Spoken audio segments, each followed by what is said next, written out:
Hello everyone, welcome to মাস্টারদের classroom. আজকের উপস্থাপনায় তোমাদের জন্য নিয়ে চলে এসেছি ভগ্নাংশের ডেমো ক্লাস এবং ভগ্নাংশের এ টু জেড ডেমো ক্লাস। আশা করি এই একটা ডেমো ক্লাস তোমরা যদি দেখো, তাহলে ভগ্নাংশ সম্পর্কিত কোনো ডেমো ক্লাস যদি ইন্টারভিউতে তোমাদের দিতে বলে, তাহলে একটাও তোমাদের বাদবে না।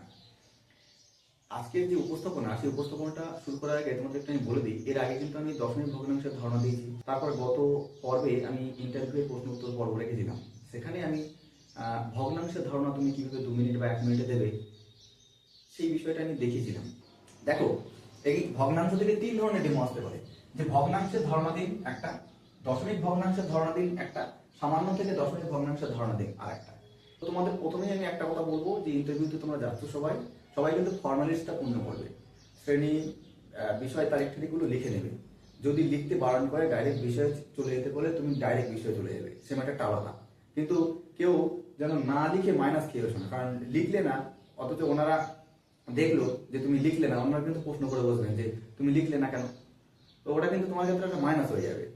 আর একটা পদ্ধতি তোমাদের শিখিয়ে দিচ্ছি, যারা মনে করো ওই যে বোর্ডে ডেট বা বিষয় শ্রেণী লিখবে কি লিখবে না, এটা আমাদের কাছে ডাইরেক্ট জিজ্ঞাসা করে নেব যে স্যার, আমি কি ডাইরেক্ট বিষয়ে চলে যাব, সরাসরি বিষয়ে চলে যাব, না আমি বিষয় শ্রেণীর লিখবো।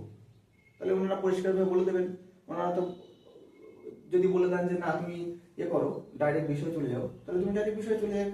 বিষয়টা ক্লিয়ার হলো। দুটো পদ্ধতি তোমার কাছে আছে, এই দুটো পদ্ধতি কিন্তু তোমরা ব্যবহার করো, না হলে ওখানে কিন্তু মাইনাস খাবে, ঠিক আছে? কারণ ইন্টারভিউতে কোনো জিনিস দুবার যে সুযোগ তুমি নিচ্ছ, সেই সুযোগটা মনে করো না ওটা তার সহজ। কারণ কোনো একটা জিনিস তুমি করতে গেলে, তো করতে গিয়ে মনে করো তুমি সেখানে ভুল করে ফেললে, ভুল করে তুমি টুক করে মুছে দিয়ে আবার করলে। এই যে তুমি করলে, ওনারা হয়তো পাশের থেকে বললে না না কোনো ব্যাপার না, ভয় পাওয়ার দরকার নেই, আপনি আপনার মতন করেন। এই যে কথাটা বললো, কথাটার মধ্য দিয়ে কিন্তু ওনারা একটা অন্য ইঙ্গিত দিয়ে দিল, মানে তোমাকে গাছে তুলে মই পেয়ে নিল, এরকম একটা ব্যাপার। কারণ তুমি ভুল করেছো মানে ওটা ভুল, ওটা কিন্তু ওনারা মাইনাস হিসাবেই দেখবেন। সুতরাং ইন্টারভিউতে যা করবে অন শটে করার চেষ্টা করবে, একদম একবারে যেন অ্যাকুরেট হয়, কোনো ভুল না হয়। তার জন্য বারংবার প্র্যাকটিস করো, বাড়িতে প্র্যাকটিস করে ডেমোগুলোকে সুন্দর করে একটা তৈরি করে রেখে দাও। এবার এই যে ডেমো দেওয়ার সময় আমি দেখেছি একজন কমেন্ট করেছে যে মনে করো আমি লিখলাম এই যে 2-5 লিখলাম, তাহলে আমি এইভাবে লিখি, এইভাবে মুছি বা এইভাবে মুছি, যে কোনো একটা ব্যাপার। তো এই যে মুছছিলাম, বলছে স্যার আপনি কেন এইভাবে মুছছেন, কেন উপর নিচে মুছছেন না? যেভাবে বলুক একটা সাজেশন দিয়েছি, সাজেশনটা আমি মাথা পেতে নিয়েছি। কিন্তু ব্যাপারটা হলো বুঝবে, আমরা যখন স্কুলে লিখি তখন আমরা কিন্তু এইভাবে মুছি, এই যে উপর নিচে মুছি। কেন মুছি? ওই চকের গুঁড়োগুলো যাতে না ওড়ে, সেই জন্য আমরা কি করি, মোছার পদ্ধতিটা এইভাবে মুছি, তাহলে চকের গুঁড়োগুলো নিচে জমা হয়। আমি তো হোয়াইট বোর্ডে লিখছি, সুতরাং আমি এখানে যেভাবে মুছি করে এইভাবে এইটা মুছে দাও, কোনো অসুবিধা নেই, ঠিক আছে? তো তোমরা মাথায় রাখবে, তোমরা সবসময় কিন্তু মুছবে এইভাবে মুছবে, ঠিক আছে? আমি এই জিনিসটা দেখে আমার ভালো লাগছে যে তোমরা এই ছোট ছোট জিনিসগুলো ফলো করছো, হ্যাঁ, যে কিভাবে স্যার মুছছেন। আচ্ছা, ওটা করার জন্য কিন্তু তুমি বুঝতে পারলে যে কিভাবে মুছতে হবে। তাহলে কিভাবে মুছতে হবে আমাদের বোর্ডটা কিন্তু এইভাবে মুছতে হবে। আমার কিন্তু কখনো মাথায় আসেনি যে বোর্ডটা কিভাবে মুছতে হবে, এই বিষয়টাও তুলে ধরা দরকার। এই জিনিসটা আমি মনে করি সবাই জানে, কিন্তু আমার বরাবর মোছা অভ্যাস এরকম। হ্যাঁ, আমি এরকম ভাবে মুছি হোয়াইট বোর্ডে। এবার আমি স্কুলে যখন থাকি তখন কিন্তু আমি এই বিষয়টা এইভাবে মুছছি, কারণ এই যে চকটা উঠছে, এরকম করলে চকটা ওড়ে। সুতরাং এইভাবে আমি আস্তে আস্তে আস্তে করে টেনে নিচের দিকে ডাস্টার দিয়ে ফেলে দিই। তো মোছার পদ্ধতি সবসময় বলে দিলাম এইভাবে নয়। এবার আমরা আজকের উপস্থাপনে চলে যাই ডাইরেক্ট। তাহলে আমরা সরাসরি এবার বিষয়টা পেয়ে যাবো। গুড মর্নিং স্টুডেন্টস, আশা করি তোমরা সবাই ভালো আছো। বাহ, ভেরি গুড। আজকে আমরা গণিত থেকে না খুব সুন্দর একটা বিষয় শিখবো। কি বিষয়? আজকে আমরা শিখবো ভগ্নাংশের ধারণা। আচ্ছা, গতকালকের ক্লাসে কি শিখেছিলাম বলতো? পূর্ণ সংখ্যা, তার মানে 2 একটা পূর্ণ সংখ্যা। আচ্ছা, 2-এর নিচে দাগ দিয়ে আমি যদি 5 লিখে দিই, তাহলে একটা নতুন রকমের সংখ্যা হলো না? এই যে সংখ্যাটা হলো না, এটাকে আমরা বলবো ভগ্নাংশ। এই যে ভগ্নাংশ, এই ভগ্নাংশের উপরটাকে কি বলে জানো? উপরটাকে বলে লব, আর নিচের সংখ্যাটাকে বলে হর। বুঝতে পারলে? আর এই যে মাঝখানে যে দাগ, এই দাগটাকে বলা হয় ভগ্নাংশ রেখা। তাহলে যদি তোমাদের আমি বলি যে ভগ্নাংশ কাকে বলে, কি বলবো বলো তো? যখন দুটো সংখ্যাকে লব ও হরের আকারে প্রকাশ করা হয়, তখন আমরা তাকে কি বলবো? ভগ্নাংশ। এই যে ভগ্নাংশ, এই ভগ্নাংশ কয় রকমের হয় জানো? এই ভগ্নাংশ কিন্তু দুই রকমের। এই ভগ্নাংশ কয় রকমের তাহলে? দুই রকমের। একটা হলো সামান্য ভগ্নাংশ, সামান্য ভগ্নাংশ, আর একটা হলো দশমিক ভগ্নাংশ। এই সামান্য ভগ্নাংশ এটা আবার অনেক রকমের হয়। প্রকৃতি অনুসারে এটাকে আমরা তিন রকম ভাবে ভাগ করতে পারি। আবার হর অনুসারে আবার দুই ভাগে ভাগ করতে পারি, সমহার ভগ্নাংশ, অসমহার ভগ্নাংশ। তাহলে এই যে সামান্য ভগ্নাংশ, এই সামান্য ভগ্নাংশকে আমরা প্রকৃতি অনুযায়ী তিন ভাগে ভাগ করি। প্রথমটা হলো প্রকৃত ভগ্নাংশ। মনে করো এই যে 2/5 আমরা লিখলাম 2/5। তাহলে এটাকে কি বলবো? প্রকৃত ভগ্নাংশ। কেন বলবো জানো? অর্থাৎ যে সমস্ত ভগ্নাংশের লব ছোট আর হর বড়, দেখো এখানে 2 ছোট না আর 5 বড় না, তার জন্য এই ধরনের সংখ্যাগুলোকে আমরা বলবো প্রকৃত ভগ্নাংশ। এবার এটাকে যদি উল্টে লিখি, উপরে লব 5 বড় আর নিচে হর 2 ছোট, তাহলে লব বড় হর ছোট হলে তাকে বলবো অপ্রকৃত ভগ্নাংশ। অপ্রকৃত ভগ্নাংশ। এবার আমি একটা পূর্ণ সংখ্যা লিখলাম, মনে করো 3। 3 এর পরে একটা প্রকৃত ভগ্নাংশ যোগ করে দিলে কেমন হয়ে যাবে? তো 2/5। তাহলে 3 পূর্ণ 2/5। এই যে সংখ্যাটা আমরা দেখছি না, এই ধরনের সংখ্যাগুলোকে বলা হয় মিশ্র ভগ্নাংশ। কি বলবো? মিশ্র ভগ্নাংশ। আর এই দশমিক ভগ্নাংশ কাকে বলে জানো? যখন কোন সংখ্যাকে দশমিক বিন্দু দিয়ে প্রকাশ করা হয় তখন তাকে আমরা বলছি দশমিক ভগ্নাংশ। মনে করো 2.5। তাহলে এই যে 2.5, এই মাঝখানে একটা বিন্দু মতো আছে না, গণিতে এটাকে বলা হয় দশমিক বিন্দু। আর এই দশমিক বিন্দু সহকারে যে সংখ্যাটা হলো এটাকেই আমরা বলবো দশমিক ভগ্নাংশ। এই যে দশমিক ভগ্নাংশ এটা আবার দুই রকমের। একটা হলো সসীম দশমিক ভগ্নাংশ, আর একটা হলো অসীম।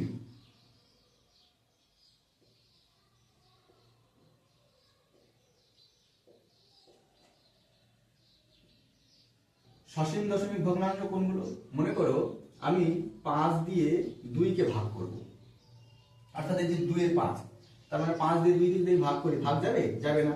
তাহলে দশমিক দিয়ে 0, 4 5 20।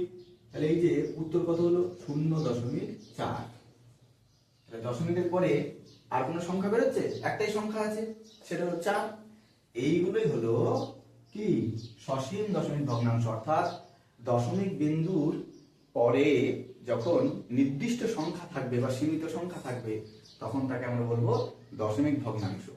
আর অসীম দশমিক ভগ্নাংশ কোনগুলো জানো? মনে করো আমি ভাগ করব 2 কে 3 দিয়ে, তার মানে 3/2। তাহলে এখানে দশমিক দিয়ে কত হবে? 0 নেব, 20 হয়ে গেল। তাহলে 3 6 18, আবার 2 বেরোচ্ছে, দশমিকের জন্য আবার 0 নিতে পারবো। তাহলে আবার 3 6 18, আবার 2 বেরোচ্ছে, আবার দশমিকের জন্য 0 নিতে পারবো।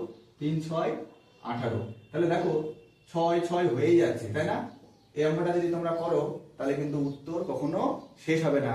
অর্থাৎ দশমিকের পরে যখন সংখ্যা অসীম থাকবে তখন তাকে আমরা বলবো কি? অসীম দশমিক ভগ্নাংশ। বুঝতে পারলে? Very good. আচ্ছা আলতা মাছ বলতো এই 4/7 এটা কি ধরনের ভগ্নাংশ? গুড, এটা একটা প্রকৃত ভগ্নাংশ। আচ্ছা প্রদীপ বলতো 9/2 কি ধরনের ভগ্নাংশ? ভেরি গুড, এটা হলো অপ্রকৃত ভগ্নাংশ। আচ্ছা আমি যদি এরকম লিখি 1/5/7, বলতো আলতা মাছ?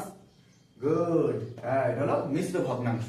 আচ্ছা প্রদীপ্তা তুমি আমাকে বলো 2.3 4 5 6 7 8 এই ধরনের সংখ্যাগুলো এটা কোন ধরনের দশমিক ভগ্নাংশ? এটা হলো অসীম দশমিক ভগ্নাংশ। Very good. তাহলে আজকের পাঠে আমরা কি শিখলাম? আজকের পাঠে আমরা দশমিক ভগ্নাংশ এবং সামান্য ভগ্নাংশ অর্থাৎ ভগ্নাংশ সম্পর্কে শিখলাম। ঠিক আছে, ভেরি গুড। তাহলে দেখো, এটা হলো ভগ্নাংশের ধারণা। এবার আমি আরেকটু জায়গায় যাই। তোমরা যখন শুরুটা আমি কিন্তু এই যে পূর্ণ সংখ্যা দিয়ে করেছিলাম, তোমরা শুরুটা কিন্তু কোনো কেক বা লাড্ডু দিয়ে করতে পারো। সেটা কিভাবে করতে পারো দেখে না, একবার আমি বলে দিই। মনে করো প্রথমে সৌজন্য বিনিময় করলে, যদি সৌজন্য বিনিময় করতে দেয় তো ভালো, আর না করতে দিলে ওটাও করার দরকার নেই, ডাইরেক্ট চলে যাও। ডাইরেক্ট বলো, আচ্ছা আলতামাস, মনে করো বাজারে গেছো, তুমি বাজারে গিয়ে একটা কেক নিয়ে এসেছো। এই কেকটাকে সমান 5টা ভাগে ভাগ করা হলো। এর মধ্যে তুমি তুমি মনে করো 2টো অংশ নেবে বলেছো, তাহলে 5টা ভাগের মধ্যে তুমি কটা ভাগ পাবে? 2টো ভাগ। তাহলে 5 খণ্ডের মধ্যে 2টো খণ্ড তুমি নেবে। আর রামকে মনে করো বাদ বাকি খণ্ডগুলো দেবে, তাহলে রাম কটা খণ্ড পাবে? রাম কিন্তু 5টা খণ্ডের মধ্যে 3টে খণ্ড পাবে। এই যে 5 ভাগের মধ্যে 3 ভাগ, এটাকে আমরা কি বলছি জানো? এই সংখ্যাগুলোকে আমরা বলছি ভগ্নাংশ। এই সংখ্যাগুলোকে কি বলি? গুড, ভগ্নাংশ। তার মানে এই যে সংখ্যাগুলো, এই সংখ্যার উপরের সংখ্যাটা হলো লব আর নিচের সংখ্যাটা হলো হর। যখন দুটো সংখ্যাকে লব ও হরের আকারে প্রকাশ করা হয় তখন তাকে আমরা বলছি ভগ্নাংশ। এই যে ভগ্নাংশ, এই ভগ্নাংশ মানে কি জানো? ভগ্নাংশ মানে কোন একটা খণ্ড বা ভাগের অংশ। দেখো এখানে 5টা ভাগ বা 5টা খণ্ডের 2টো অংশ তুমি পেয়েছো, আর 5টা খণ্ড বা 5টা ভাগের 3টে অংশ বা খণ্ড কে পেয়েছে? রাম পেয়েছে। তাহলে ভগ্নাংশ মানে আমরা বুঝতে পারলাম যে কোনো একটা ভাগ বা খণ্ডের অংশ হবে। এবার তোমরা ডাইরেক্ট কি করে বলো তো? এই ইন্ট্রোটা দেওয়ার পর যদি এইটাও দিতে পারো ভালো, না হলে এই এই এই এই পদ্ধতিতে প্রবেশ করে গেলে এবার ডাইরেক্ট শ্রেণী ভেঙে চলে যাও। এখান থেকেও যেতে পারো, এখান থেকেও যেতে পারো। দুটো পদ্ধতি আমি বলে দিলাম। ঠিক আছে, এই এত কিছু হয়তো দিতে দেবে না তোমাদের, হ্যাঁ আমি দেখিয়ে দিলাম। এখন ঘটনা হলো যে এই যে সামান্য ভগ্নাংশ বলতে বলতে হয়তো তোমাকে বলবে যে ঠিক আছে থামো। ওই জন্য যে কোনো ভগ্নাংশ যখন দেবে তার সঙ্গে সঙ্গে প্রশ্ন উত্তর পর্বটা সেরে নেবে। তো এটা বলতে গেলে শেষ হবে না, তো আমাকে শেষ করাটা শিখতে হবে। এই শেষ করাটাই আমি এখন তোমাদের দেখাচ্ছি কিভাবে শেষ করবে। একটা পদ্ধতি গেল। আচ্ছা এটা এবার আমরা মুছে দিলাম। এবার আমরা কিন্তু ডাইরেক্ট পরের প্রশ্নে চলে যাবো। পরের প্রশ্নটা কি দেখো তো? পরের প্রশ্নটা আছে যে দশমিক ভগ্নাংশের ধারণা দিন। এই যে দশমিক ভগ্নাংশের ধারণা আমরা এই কেক পদ্ধতিতে দেবো। দেখো আচ্ছা আলতামাস, তুমি মনে করো বাজারে গিয়ে একটা কেক কিনে নিয়ে এসেছো। কেকটাকে আমরা সমান 5টা ভাগে ভাগ করছি, সমান 5টা ভাগে ভাগ করলাম। এর থেকে আলতামাস, হ্যাঁ আলতামাস মনে করো তুমি এই 2টো অংশ পাবে, তোমাকে 2টো খণ্ড দেবো। তাহলে তুমি 5টা খণ্ডের মধ্যে কটা খণ্ড পেলে? 2টো খণ্ড, মানে 5 ভাগের মধ্যে 2 ভাগ তুমি পেলে। আর ভাগ বাকি এই যে 3 ভাগ, এটা মনে করো প্রদীপকে দেবো। তাহলে প্রদীপ কত পেল? প্রদীপ কিন্তু পেল 5টা খণ্ডের মধ্যে 3টে খণ্ড, তাই না? তার মানে 3-এর 5 অংশ প্রদীপ পেল, আর তুমি পেলে 2-এর 5 অংশ। ঠিক আছে, এই যে সংখ্যাটা আমরা লিখলাম এটাকেই আমরা বলছি কি? ভগ্নাংশ। এই ভগ্নাংশকে যদি আমরা ভাগ করি, মনে করো 5 দিয়ে 2কে যদি আমরা ভাগ করি, দেখো এখানে কিন্তু আমি তোমাদের একটু বলে দিই, এই ভাগটা আমি যেভাবে শিখেছি আমাদের সময় সেই পদ্ধতি বলবো। এখন যেমন করে 5, হ্যাঁ এই 2 উপরে ভাগ লেখে, এখানে ওসব না, আমি ওই পদ্ধতিতে ভাগ করছি, তোমাদের যা যেটা করা হয়েছে করবে। আচ্ছা 5 দিয়ে 2কে ভাগ করছি, তাহলে 5 দিয়ে 2কে যদি ভাগ করি তাহলে ভাগ যাবে? যাবে না তো। তাহলে আমরা একটা দশমিক দিয়ে এখানে কি করবো জানো? এখানে 0 দিয়ে দেবো। তাহলে কত হয়ে গেল? 20 হয়ে গেল। তাহলে এবার 4 5 20 দিলাম না? এই যে দশমিক, এর জন্য এখানে 0 হলো না? তাহলে এটাকে আমরা একটু ভালো করে লিখি তো, 0.8।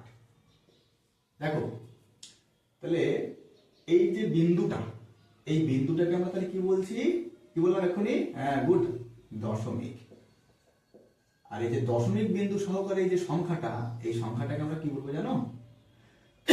সরি, দশমিক সংখ্যা। দশমিক সংখ্যা। তাহলে তোমরা বুঝতে পারলে দশমিক সংখ্যা। আচ্ছা এর একটা সংখ্যা লিখছি, মনে করো 2.5। তাহলে এই যে এটা একটা দশমিক সংখ্যা। এই দশমিকের বাঁদিকের সংখ্যাটা কিন্তু পূর্ণ সংখ্যা, পূর্ণ সংখ্যা। আর এই ডান দিকের সংখ্যাটা কি সংখ্যা জানো? এটা হলো ভগ্নাংশ সংখ্যা। ভগ্নাংশ সংখ্যা। এবার এটাকে যদি আমরা একটু ভাঙি, দেখো একটা মজার জিনিস হবে। ভাঙি তো, তাহলে 2 পূর্ণ সংখ্যা, 2 বসে গেল। আর এই দশমিকের পরে ভগ্নাংশ সংখ্যা, তাহলে এই ভগ্নাংশ সংখ্যা এটাকে ভাঙার জন্য আমরা একটা ভগ্নাংশ রেখা দেবো, দিয়ে 5 আছে কাকা পাই 5টাকে উপরে তুলে দিলাম, আর এই দশমিকের জন্য নিচে 1, আর দশমিকের পরে 5 একটা সংখ্যা, তাই একটা শূন্য।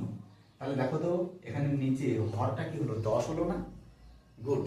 আচ্ছা, এবার এটা যদি এভাবে লিখি 2.57 এবং এটাকে আমরা এইভাবেই ভাঙবো। আচ্ছা, 2 তাহলে বসে গেল। এবারে দশমিকের পরে ডান দিকে যে ভগ্নাংশ সংখ্যা, এটাকে ভাঙার জন্য ভগ্নাংশ রেখা দেবো, ওপরে 5 আর 7 বসিয়ে দিলাম, অর্থাৎ 57 হয়ে গেল। আর নিচে দশমিকের জন্য 1, 5 এর জন্য একটা শূন্য, আর 7 এর জন্য একটা শূন্য। তাহলে নিচে এখানে কি হলো দেখো? 100 হলো না? আমরা যদি এরকম লিখি 2.697, তাহলে এটাকেও আমরা একইভাবে ভাঙি। কি হচ্ছে? 2 পূর্ণ সংখ্যা বসে গেল, তারপর ভগ্নাংশ রেখা, তারপর 6, 9, 7, আর নিচে দশমিকের জন্য 1, 6 এর জন্য একটা শূন্য, 9 এর জন্য একটা শূন্য, 7 এর জন্য একটা শূন্য। হাজার হয়ে গেল না এখানে? আচ্ছা, এই যে সংখ্যা, এই সংখ্যাগুলোকে কি সংখ্যা বলে বলো তো প্রদীপ? গুড। এই সংখ্যাগুলোকে মিশ্র ভগ্নাংশ বলে। কালকে তোমাদের মিশ্র ভগ্নাংশ শিখিয়েছিলাম, ওই জন্য বলতে পারলে কিন্তু।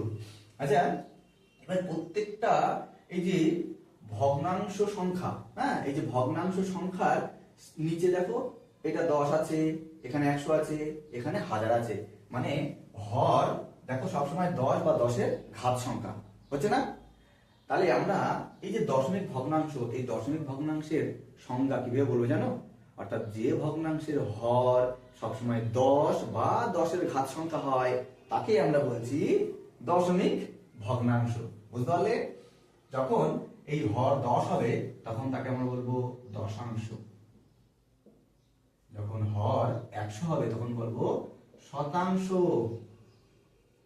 আর যখন হর 1000 হবে, তখন তাকে বলবো কি? সহস্রাংশ। সহস্রাংশ।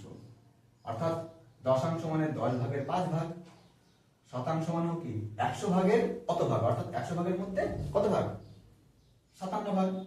আর সহস্রাংশ মানে কি? অর্থাৎ 1000 ভাগের মধ্যে এত ভাগ, তার মানে 1000 ভাগের মধ্যে 600 কত? 97 ভাগ। তো এই দশমিক ভগ্নাংশকে কয় ভাগে ভাগ করা হয় জানো? দেখি, দশমিক ভগ্নাংশ এটাকে কিন্তু আমরা 2 ভাগে ভাগ করছি।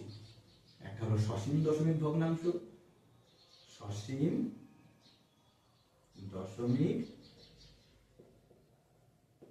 ভগ্নাংশ, আর একটা হলো অসীম দশমিক ভগ্নাংশ। দশমিক ভগ্নাংশ। দেখো, এই যে সসীম দশমিক ভগ্নাংশ মানে কি, আর অসীম দশমিক ভগ্নাংশ মানে কি? সসীম মানে হলো দশমিকের ডান দিকের সংখ্যা যখন নির্দিষ্ট থাকবে, তখন তাকে বলবো সসীম দশমিক ভগ্নাংশ। আর অসীম মানে হলো দশমিকের ডান দিকের সংখ্যা যখন অসংখ্য থাকবে, তার কোনো শেষ হবে না, তখন তাকে আমরা বলবো অসীম দশমিক ভগ্নাংশ। মনে করো আমরা এই যে ভাগটা করেছি, 2 এর 5টাকে ভাগ করেছি না? তাহলে 5 যে ভাগ করেছে কতকে? 2-কে। তাহলে ভাগ যায় না, তাই দশমিক দিয়ে কি করেছি? শূন্য নিয়েছি, 20 করে নিয়েছি, 4 5 20। তাহলে এখানে দেখো কত হচ্ছে? এখানে হচ্ছে কিন্তু 0.4, তাই না? তাহলে এই যে দশমিকের পরে এই যে 4 পর্যন্ত গিয়ে অঙ্কটা শেষ হয়ে গেল। এই যে ভগ্নাংশ সংখ্যা, এটাকে বলবো আমরা সসীম দশমিক ভগ্নাংশ সংখ্যা। এবার যদি আমরা মনে করো এখানে লিখি 2 এর 3, তাহলে 2 এর 3 যখন আমরা লিখবো, তাহলে 3 দিয়ে 2-কে ভাগ করব, ভাগ যাবে? যাবে না। দশমিক দিয়ে 0, 3 6 18, ভাগ করলে 2, আবার দশমিক দেওয়া আছে তার জন্য আবার 0 নিতে পারবো, আবার 3 6 18, বিয়োগ করলে আবার 2 হয়, দশমিক দেওয়া আছে আবার 0 নিতে পারবো, আবার 6 দিলে কত হবে? এইভাবে ক্রমাগত যদি আমরা ভাগ করি, দেখবে ভাগ আর মিলবে না, লাস্টে 6 6 6 6 6 6 হতেই যাবে। তাহলে এই যে সংখ্যাটা, এই সংখ্যাটাকে আমরা বলবো কি সংখ্যা? এই সংখ্যাটাকে আমরা বলবো অসীম দশমিক ভগ্নাংশ। আচ্ছা, আমি একটা সংখ্যা দিচ্ছি। আচ্ছা, মনে করো 2.34, এটাকে আমরা কি সংখ্যা বলবো বলতো? গুড, এটাকে আমরা বলবো সসীম দশমিক ভগ্নাংশ। এবার যদি আমি 2.34 তারপরে বিন্দু দিলাম, এটাকে আমরা কি বলবো বলতো? এটাকে আমরা বলবো অসীম দশমিক ভগ্নাংশ। ঠিক আছে, তাহলে আজকের পাঠে আমরা কি শিখলাম? আজকের পাঠে আমরা কিন্তু শিখলাম দশমিক ভগ্নাংশের ধারণা। এবার আমরা চলে যাবো একদম আজকের লাস্ট প্রশ্ন। লাস্ট প্রশ্নটা কি আছে? সামান্য থেকে দশমিক ভগ্নাংশের ধারণা দিন। এই প্রশ্নটা করলে ঠিক এই যে লাস্টের এই ডেমোটা আমরা শিখলাম, এই ডেমোটাই তুলে ধরবো ওখানে। কেক দিয়ে শুরু করে দেবে, কেক দিয়ে শুরু করে একদম যেভাবে আমি বলেছি ওইভাবে বলবে যে দেখো তাহলে এই যে সংখ্যাটা বেরোলো, এই সংখ্যাটাকে আমরা কি বলবো জানো? এটাকেই আমরা বলবো সামান্য ভগ্নাংশ। এবার এই সামান্য ভগ্নাংশটাকে একটু ভাগ করে দেখি তো কেমন সংখ্যা আসে। ভাগ করে তাহলে বেরোবে যখন এইটা, বলবে তাহলে এই যে বিন্দুটা, এই বিন্দুটাকে আমরা কি বলবো জানো? এটাকে বলবো দশমিক বিন্দু বা দশমিক। আর এই দশমিক বিন্দু সহকারে যে সংখ্যাটা তৈরি হলো ওটাকেই আমরা বলবো হলো দশমিক সংখ্যা। বুঝতে পারলে? এই যে দশমিক সংখ্যা, এবার এখানে ওদের এসে চলে যাবে, সোজা এখান থেকে চলে আসবে এই জায়গায় যে দশমিক সংখ্যার বাঁ দিকের সংখ্যা পূর্ণ সংখ্যা, ডান দিকের সংখ্যা হলো ভগ্নাংশ সংখ্যা। দিয়ে পর এই যে প্রথমে এই স্টেপটা বলবে, তারপর এটা, তারপর এটা বলার পর এখান থেকে দশাংশ, শতাংশ, সহস্রাংশ বোঝাবে, তারপরে শ্রেণী বিভাগে চলে যাবে লাস্ট। এটা একদম লাস্ট শ্রেণী বিভাগে চলে গেলে। এবার এখানে একটু বলে রাখি, দশমিক ভগ্নাংশের যে শ্রেণী বিভাগ সসীম আর অসীম আমি দেখিয়েছি। কোথাও আবৃত দশমিক, হ্যাঁ, বা ওই জাতীয় দশমিকের আরো শ্রেণী বিভাগগুলো রয়েছে, আমি ওর ভিতরে যাচ্ছি না, কারণ অত ডিটেলসে বাচ্চাদেরকে বোঝানো না বোঝানো সমান। ঠিক আছে, তাহলে আজকের যে টিউটোরিয়ালটা এখান থেকে তোমরা বুঝতে পারলে যে ভগ্নাংশের ধারণা তোমরা কিভাবে দিতে পারবে বা দেবে। এখন তোমাদের সঙ্গে একটা গুরুত্বপূর্ণ বিষয় নিয়ে আলোচনা করব। সবাই বিষয়টা খুব মন দিয়ে শোনো। মনে করো ক্লাস 1, এই 1-এ 20টা স্টুডেন্ট আছে। তা 20টা স্টুডেন্ট কি সমান হবে? সমান হবে না। এর মধ্যে 5 জন ভালো হবে, আর বাদ বাকি 10 জন হয়তো মধ্যম হলো, মিডিয়াম, আর 5 জন হয়তো পড়াশোনা করতে ভালো করবে না। এখন প্রশ্ন হলো, এই যে 5টা ভালো স্টুডেন্ট, এরা কিন্তু ক্লাস 1-এ বসে হয়তো 2 বা 3 অঙ্ক করে দিচ্ছে বা 4 অঙ্ক করে দিচ্ছে, এবং স্টুডেন্ট কিন্তু থাকে। এই সমস্ত স্টুডেন্টদের আমরা সাধারণত গড গিফটেড চাইল্ড বলি। এটা এখানে মানে সিডব্লিউএসএন চাইল্ডে ঢোকালে হবে না, শুধু তাদেরই গড গিফটেড বলা হয় না, এরাও কিন্তু গড গিফটেড চাইল্ড। তাহলে এই যে শিশু, এদের উন্নতির জন্য তুমি কি করছো? ইন্টারভিউতে কিন্তু ইন্টারভিউরা অনেক সময় চেক করেন। সেই দিকটা মাথায় রেখে আমি একটা প্রশ্ন তৈরি করেছিলাম। সেখানে আমি বলেছিলাম যে 630কে 15 দিয়ে তুমি কিভাবে ভাগ করবে। আমরা সাধারণত জানি যে 630কে 15 দিয়ে ভাগ ক্লাস 1-এর ছেলে মেয়েদের এত বড় ভাগ করানো সম্ভব না। কিন্তু করানো সম্ভব না এই কথাটা কিন্তু একবারে ভুল। কেন ভুল? ওখানে যে ওই যে গড গিফটেড চাইল্ড দুটো একটা বসে নেই, তুমি কি করে জানলে? তাহলে তারা কি ভাগগুলো শিখবে না? অবশ্যই শিখবে। তাদের জন্য তুমি কি করছো সেটা হলো দেখার বিষয়। এবার এই ভাগটাকে যদি আমরা, ওরা যেভাবে শেখে সাধারণত বিয়োগ পদ্ধতিতে, কারণ আমরা জানি যে বিয়োগের ক্ষুদ্রতম সমস্যা হলো ভাগ, বিয়োগ পদ্ধতি শেখায়, তাহলে কিন্তু আমাদের 42 বার বিয়োগ করতে হয়। এই 42 বার যদি বিয়োগ করতে হয়, তার মধ্যে ওরা দেখা গেলো কেউ বাইরে দিয়ে তাকাবে, কেউ গল্প করবে, কেউ শুয়ে পড়বে, কেউ বলবে আমি বাথরুমে যাব, শিখতেই পারবে না। এর কোনো এই ক্লাসটার কোনো কার্যকারিতাই থাকবে না। তাহলে কি করতে হবে সেখানে আমি একটা পদ্ধতি হিসাবে উৎপাদক পদ্ধতির সাহায্য নিয়ে ভাগটা কিভাবে করা যায় সেটা বলেছিলাম। আমি কথাটা বলছি তার কারণ এখানে অনেকে এমন কমেন্ট করেছে, আমার অবাক লেগেছে বিষয়গুলো, যে বিষয়গুলো হয়তো আমার দিক থেকে কোনো একটা খামতি আছে, আমি বিষয়টা ক্লিয়ার করতে পারিনি ওই টিউটোরিয়ালে, তার জন্য এখানে ক্লিয়ার করে দিচ্ছি। এবার দেখো, ওই পদ্ধতিটা তোমরা ইউজ করতেও পারো, তোমরা ইন্টারভিউতে ওই পদ্ধতির কথা বলতেও পারো, নাও বলতে পারো, মানে কোনো ব্যাপার না, এটা সম্পূর্ণ তোমার ব্যক্তিগত ব্যাপার। কিন্তু আমার যেটা বলার তোমাদের, যে কেন আমরা ওই পদ্ধতিটা ইউজ করবো বা কেন ওই টিউটোরিয়ালটা আমি দিয়েছি। অনেক সময় ইন্টারভিউয়াররা কিন্তু চেক করেন যে তুমি এক্সট্রা অর্ডিনারি যারা আছে, যারা গড গিফটেড আছে, তাদের জন্য তুমি কি করছো, যাদের মেধাটা অন্যদের থেকে একটু হাই, তাদের জন্য তুমি কি করছো এটা চেক করেন। তখন তুমি কি করবে? ওই জন্য আমি বলেছিলাম উৎপাদকের সাহায্য করবো। উৎপাদকের সাহায্য করলে কি হবে? 15টাকে আমরা সহজে উৎপাদক করে দিতে পারবো। 3 আর 5 পেয়ে যাবো। এবার সরি 3-এর ঘরের নাম তো আমরা পারি, 3 দিয়ে একবার ভাগ করব, আর 5-এর ঘরের নাম তাকে ওরা পারে, যে উত্তরটা বেরোবে 3 দিয়ে ভাগ করে সেটাকে আবার 5 দিয়ে ভাগ করবো। দুবার ভাগ করলে হয়ে যাচ্ছে, শর্ট টাইমের ভিতরে ওদের ধৈর্য হারাচ্ছে না, আগ্রহটাও থাকছে। এবার এই যে পদ্ধতিটা করবো না, করার পর বলবো জানো এই যে বিষয়টা করলাম না, তোমরা তো আগে ভাগ করেছো ছোট ছোট ভাগ, এই পদ্ধতিটাকে আমরা বলছি উৎপাদক পদ্ধতি। লাস্টে একটু করে শিখিয়ে দিলাম। থরি ওরা মানে ওদের মাথায় প্রথমেই যদি আমি ঢুকিয়ে দিই যে উৎপাদকের পদ্ধতি, ওরা সব কিছু বুঝবে না, আমার মনে করবে কি একটা বোঝা চাপিয়ে দিয়েছে। আমি এরকম ভাগ করবো, দুটো জিনিস বের করে নেবো ওখান থেকে, ভেঙে নিয়ে সেখান থেকে করবো। এই যে পদ্ধতিতে ভাগ করলাম এটাকে বলবো উৎপাদকের পদ্ধতি। মাথায় জাস্ট ঢুকে থাকুক ওদের। যারা ওখান থেকে 5টা স্টুডেন্ট আছে, যে 5টা যারা গড গিফটেড বা যাদের ব্রেন একটু আমাদের থেকে ভালো, তারা কিন্তু বিষয়টা বুঝে যাবে। তাদের এখান থেকে দুটো মানে এরকম দুটো অঙ্ক এরকম বড় বড় ভাগের দিয়ে দিলাম, তারা কিন্তু ওই বয়সে বসে বড় বড় ভাগ করতে পারলো। এটাই হলো এই ক্লাসের উপযোগিতা বা উপকারিতা। বিষয়টা তোমাদের ক্লিয়ার করতে পারলাম।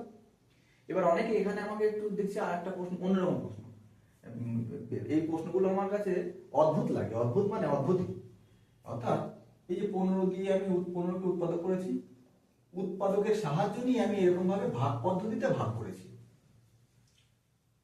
আমাকে কমেন্টে একজন বলছে, একজন আমি দেখলাম বলছে যে স্যার আপনি ভাগফলগুলো ভুল জায়গায় বসিয়েছেন। তা উৎপাদকের সাহায্যে আমি ভাগ করছি, আমি তো উৎপাদক পদ্ধতিতে ভাগ করছি না। যদি আমি উৎপাদক পদ্ধতিতে ভাগ করতাম তাহলে সরি এই যে 630কে আমি যখন এই 3 দিয়ে ভাগ করব, তখন প্রত্যেকটা ভাগ কিন্তু নিচে 2 1 0, ঠিক আছে। এই যে ভাগ, এই ভাগ কিন্তু আমি নিচে বসাবো, তারপরে আমি কত দিয়ে ভাগ করবো, 5 দিয়ে ভাগ করবো। 5 4 5 20, 5 দুগুণে 10, তাহলে আমার কত বেরোলো, 10 বেরোলো। এটা হলো উৎপাদক পদ্ধতিতে ভাগ। আমি এটাও করতে পারতাম উৎপাদক পদ্ধতিতে, কিন্তু আমি উৎপাদক পদ্ধতিতে না করে উৎপাদকের সাহায্য নিয়ে করেছি। তোমরা যদি মনে করো ওখানে উৎপাদক পদ্ধতি ব্যবহার করে করবে, তাও করতে পারো, খুব অল্প সময়ের ভিতরে, শর্ট টাইমের ভিতরে হয়ে যাবে, ওদের মজাও লাগবে, ওরা কিন্তু বিষয়টা উপভোগ করবে। এবার এই জিনিসটা তুমি যদি দিনের পর দিন করতে থাকো, 2 দিন 3 দিন 4 দিন, ওরা কিন্তু শিখবে, শিখতে বাধ্য। বিষয়টা আমি আশা করি আজকে ক্লিয়ার করতে পারলাম। তো আজকের ভিডিওতে এই পর্যন্তই, এইটুকুই আমার বলা ছিল। তো ওই বিষয়ের বা ওই ভিডিওটার গুরুত্বটা তোমরা বোঝো, ওটা কিন্তু খুব গুরুত্বপূর্ণ ভিডিও। যদি তোমার মনে হয় তুমি ওই পদ্ধতি ব্যবহার করে শেখাবে না, বলবে না, তো তুমি তোমার মতন করে এরকম করে সিচুয়েশন বেসড প্রশ্ন যদি করে ওনারা যে 630কে 15 দিয়ে ভাগ তুমি কিভাবে একটা অনেক ছেলে মেয়েকে শেখাবে, তুমি তোমার মতন করে যেভাবে পারো বলো।